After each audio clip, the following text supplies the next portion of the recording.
اعوذ باللہ من الشیطان الرجیم بسم اللہ الرحمن الرحیم. آیت نمبر 35. وقال الذين اشركوا لو شاء الله ما عبدنا من دونه من شيء نحن ولا آباؤنا ولا حرمنا من دونه من شيء كذلك فعل الذين من قبلهم فهل على الرسل الا البلاغ المبين. یہ مشرکین کہتے ہیں اگر اللہ چاہتا تو نہ ہم اور نہ ہمارے باپ دادا اس کے سوا کسی اور کی عبادت کرتے اور نہ اس کے حکم کے بغیر کسی چیز کو حرام ٹھہراتے. ایسے ہی بہانے ان سے پہلے کے لوگ بھی بناتے رہے. تو کیا رسولوں پر صاف صاف بات پہنچا دینے کے سوا اور بھی کوئی ذمہ داری ہے؟ رسولوں کو صرف تنگ کرنے کے لیے ایسی باتیں کرتے تھے. حالانکہ جو ایسی باتیں کر رہے تھے یا آج بھی کرتے ہیں، اگر کوئی ان کا مال لوٹ کر لے جائے یا ان کے کسی رشتہ دار کو قتل کر دے اور یہ کہے کہ وہی ہوا بھائی جو اللہ نے چاہا، اللہ نے چاہا تھا میں قتل کروں تمہارے بیٹے کو، اللہ نے چاہا تھا کہ میں چوری کروں تمہارے گھر میں، تو میرا کیا قصور ہے اس کے اندر؟ تو کبھی بات مانیں گے اس کی؟ چھوڑیں گے اس کو اس بات کے اوپر؟ کبھی بھی نہیں چھوڑیں گے. کوئی دنیا کی عدالت یہ عذر قبول نہیں کرے گی کہ ذاتی کرنے والا مجبور محض تھا. ہر عقل مند کو پتہ ہے کہ انسان اپنے ارادے اپنے اختیار سے گناہ اور جرائم اور نیکیاں کرتا ہے. دوسری بات یہ ہے کہ یہ جو دلیل یہ دے رہے تھے صرف ضد اور جہالت کی وجہ سے دے رہے تھے. اگر واقعی پورے علم اور پورے یقین سے وہ یہ بات کہتے کہ جو اللہ چاہتا ہے وہی ہوتا ہے، یہ کہہ رہے ہیں نا لو شاء اللہ، اگر اللہ چاہتا ما عبدنا من دونہ من شیء، ہم اس کے علاوہ کسی اور کی عبادت نہیں کرتے. ریورس دیکھیں تو کیا مطلب ہے کہ ان کو پتہ ہے کہ جو اللہ چاہتا ہے وہی ہوتا ہے. ایٹ لیسٹ یہ تو ہے نا، اس سے یہ نتیجہ تو نکل رہا ہے. اگر واقعی ان کو یقین یہ ہوتا کہ جو اللہ چاہتا ہے وہی ہم کرتے ہیں اور وہی ہوتا ہے، تو پھر دیوی دیوتا کو ماننے کی کیا ضرورت باقی رہ گئی جب سب کچھ اللہ ہی کرتا ہے؟ تو پتہ چلا اپنی دلیل خود بھی نہیں مانتے تھے. اگر اللہ ان کے اعمال سے خوش ہوتا تو رسول بھیجنے کی ضرورت ہی کیا تھی کہ وہ آ کر ان کو وارن کریں؟ تو رسول تو آئے، انہوں نے تو اپنی ذمہ داری ادا کر دی، بتا دیا. اور جو انہوں نے یہ لغ قسم کا اعتراض کیا، اللہ نے کوئی جواب بھی نہیں دیا اس کا. بعض باتیں ایسی ہوتی ہیں کہ ان کا جواب دینا بھی انسان گوارا نہیں کرتا. اتنی وہ باتیں بے وقوفی کی ہوتی ہیں، اتنے ایسے سلی قسم کے دلائل لوگ بعض دفعہ دیتے ہیں کہ واقعی جواب نہیں ہوتا. اور یہ یاد رکھیں ہر اعتراض کا جواب نہیں ہے. بعض چیزوں کے جواب میں خاموشی سب سے اچھا جواب ہوتی ہے. وَلَقَدْ بَعَثْنَا فِي كُلِّ أُمَّةٍ رَسُولًا، ہم نے ہر امت میں ایک رسول بھیج دیا. أَنِ اعْبُدُوا اللَّهَ وَاجْتَنِبُوا الطَّاغُوتَ، کس تعلیم کے ساتھ کہ اللہ کی عبادت کرو اور طاغوت کی بندگی سے بچو. فَمِنْهُمْ مَنْ هَدَى اللَّهُ، اس کے بعد ان میں سے کسی کو اللہ نے ہدایت بخشی. وَمِنْهُمْ مَنْ حَقَّتْ عَلَيْهِ الضَّلَالَةُ، اور کسی پر ضلالت گمراہی مسلط ہو گئی. فَسِيرُوا فِي الْأَرْضِ، تو تم چلو پھرو گھومو پھرو زمین میں. فَانظُرُوا كَيْفَ كَانَ عَاقِبَةُ الْمُكَذِّبِينَ، پھر دیکھ لو جھٹلانے والوں کا کیا انجام ہو چکا. رسول کا کام پیغام پہنچانا تھا اور ان کی سچائی کی دلیل یہ کہ تمام تر مخالفت کے باوجود کام کیے چلے گئے. لیکن اگر کوئی یہ سمجھتا ہے کہ رسول ہونے کی دلیل یہ ہونی چاہیے کہ زبردستی پکڑ کے لوگوں کو ہدایت کے راستے پہ لگا دیں، تو یہ خیال بالکل غلط ہے. جب رسول کے پاس اختیار نہیں تھا تو کسی اور کے پاس کہاں سے ہوگا؟ رسول دعوت پیش کرتے تھے، باقی افراد کی ذمہ داری اور ان کا اختیار قبول کرتے ہیں کہ نہیں. تو ہدایت کا دار و مدار بولنے والے کی زبان پہ نہیں ہوتا، ہدایت کا دار و مدار سننے والے کے کانوں پر ہوتا ہے. ورنہ اگر بولنے والے کی زبان میں یہ طاقت ہوتی کہ لوگوں کو ہدایت دے تو رسولوں کے زمانے میں تو ایک بھی کافر پھر نہ بچتا، ناٹ ون. تو ہم کبھی نہ کہا کریں کہ پتہ نہیں کیسے بتاتے ہیں کہ لوگ سمجھتے ہی نہیں، لوگ سمجھتے ہی نہیں. یہ پتہ نہیں کیسے بتاتے کا قصور نہیں ہے، کہنا یہ چاہیے کہ پتہ نہیں لوگ کیسے سنتے ہیں کہ نہ سمجھتے ہیں نہ بدلتے ہیں. تو بتانے والے کا مسئلہ نہیں ہے، سننے والے کا مسئلہ ہے. تو رسولوں نے دعوت پیش کر دی. اب افراد کی ذمہ داری، ان کا اختیار، ان کی چوائس، قبول کرتے ہیں یا نہیں کرتے.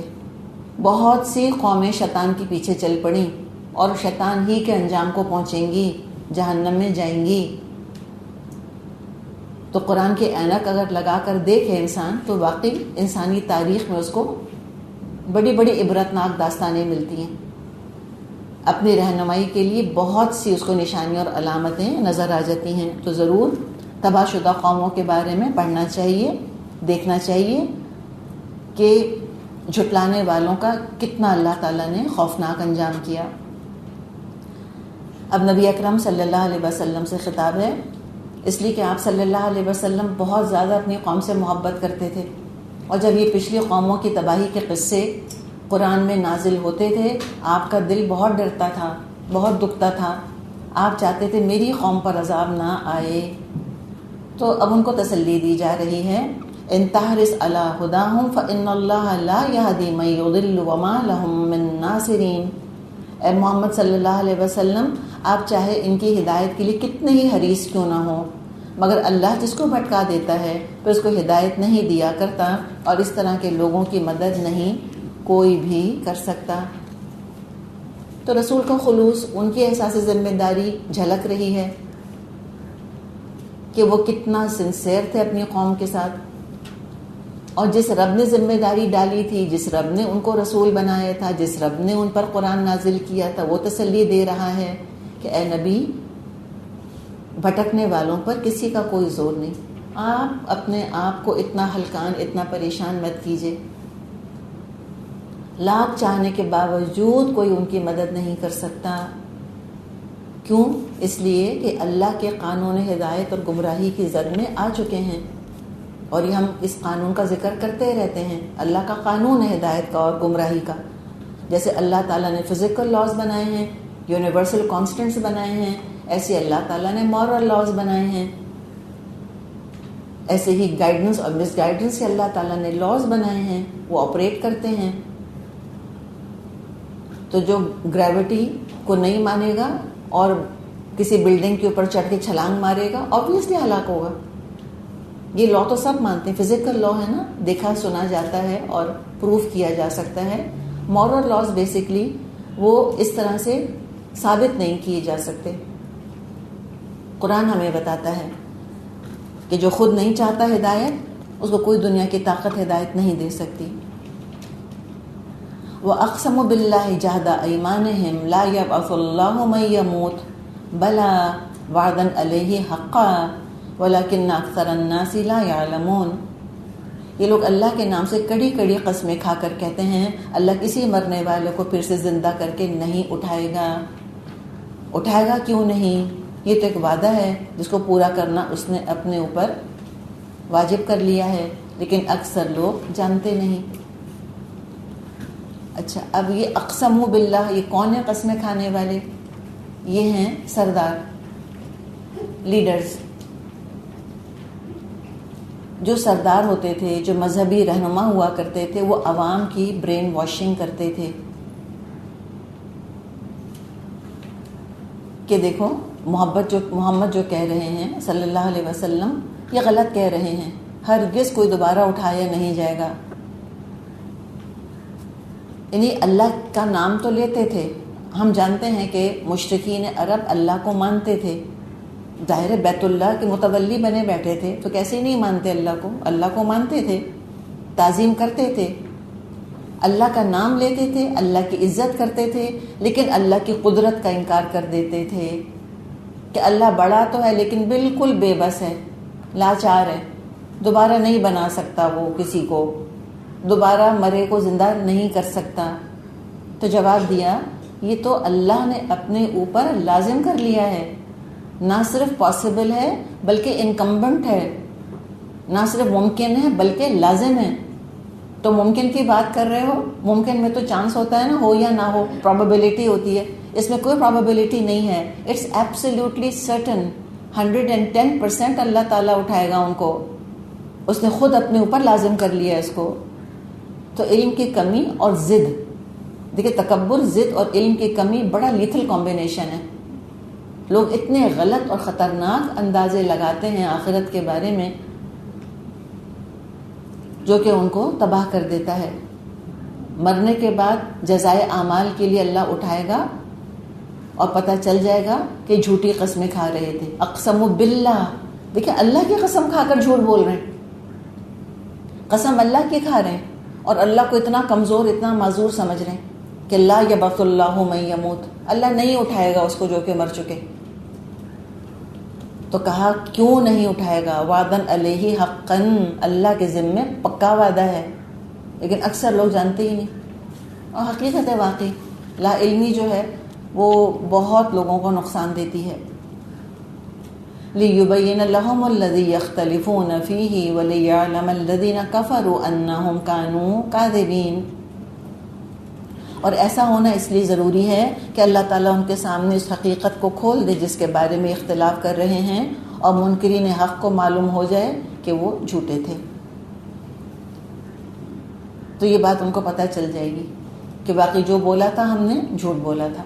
اور یہ دنیا میں بھی ان کو پتہ ہے کہ جو کہہ رہے ہیں ہم دراصل ہم لوگوں کی برین واشنگ کر رہے ہیں، ہم جھوٹ بول رہے ہیں، ہم صرف اپنی پوزیشن بچانے کے لیے ایسی باتیں کر رہے ہیں.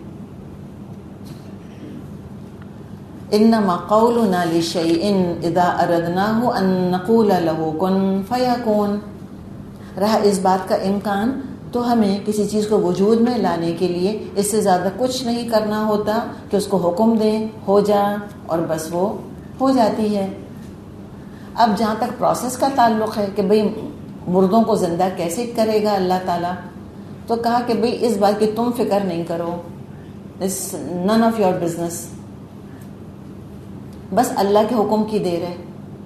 اس نے کہا کن اور ہو جائے گا. ساری کائنات کلمہ کن سے اس نے شروع کر دی. کائنات کی ابتدا بھی ایسے ہی ہوئی تھی. تو اپنے پر قیاس نہ کرنا تم اللہ کا کہ تمہیں جیسے اتنا اہتمام کرنا پڑتا ہے، کچھ کام تمہارے لیے پاسبل تمہارے لیے امپاسبل ہوتے ہیں، تم نے اللہ کو مخلوق سمجھ لیا اپنے جیسا. لیسا کمثلہ شیء، اللہ کی تو مثال کی مانند کوئی ہستی نہیں ہے. جو چاہے گا کر لے گا، بس کن کہنے کی دیر ہے، فیکون تو وہ ہو جاتا ہے.